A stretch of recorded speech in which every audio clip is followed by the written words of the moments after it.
শিক্ষার্থী ভাই বোনেরা, আপনারা জানেন চাকরিতে আবেদনের বয়সীমাটা বৃদ্ধি করার লক্ষ্যে আমরা দীর্ঘ 14টি বছর রাজপথে লড়াই সংগ্রাম করে আসছি। আমরা দেখে আসছি একের পর এক সরকার পরিবর্তন হচ্ছে, কিন্তু এই শিক্ষার্থী সমাজের ভাগ্যের কোনো পরিবর্তন হয়নি।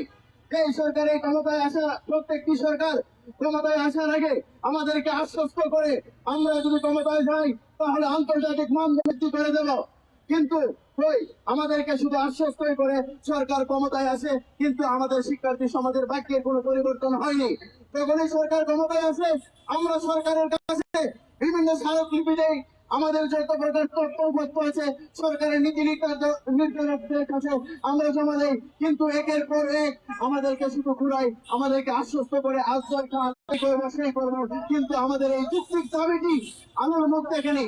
আমাদের পার্শ্ববর্তী রাষ্ট্র ভারত সহ বিভিন্ন দেশে চাকরিতে আবেদনের বয়সীমা আন্তর্জাতিক মানদণ্ড অনুযায়ী 35, কোথাও 40 এবং কোথাও উন্মুক্ত আবেদনের বয়সীমাই নেই, কিন্তু আমাদের এই চাকরিতে আবেদনের বয়স বৃদ্ধি করার লক্ষ্যে রাজপথে আন্দোলন সংগ্রাম করতে গিয়ে আমাদের কারো বয়স 35 হয়েছে, কারো বয়স 40, কারো বয়স 37 হয়ে গেছে।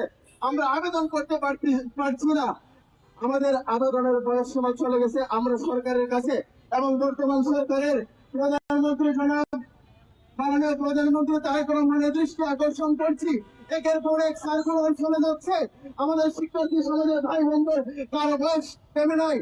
আমরা আপনাদের কাছে চাকরি ভিক্ষা চাচ্ছি না, আমরা আপনাদের কাছে শুধু একটি আবেদনের সুযোগ চাচ্ছি। আপনারা কেন এই তাল বাহানা করছেন? আপনারা যে সময় 31 দফা লিখেন, 31 দফার 23 নম্বর ক্ষমতায় যাব, তখন আমাদের শিক্ষার্থী সমাজের কথা বিবেক বিবেচনা করে আমরা চাকরিতে আবেদনের বয়সীমাটি বৃদ্ধি করে দেব, কিন্তু এই সরকার ক্ষমতায় যাওয়ার আজকে প্রায় 3 মাস হয়ে যাচ্ছে, কিন্তু আমাদের এই যুক্তিক দাবিটি এখন আলোর মুখ দেখেনি। আমরা সরকারের দৃষ্টি আকর্ষণ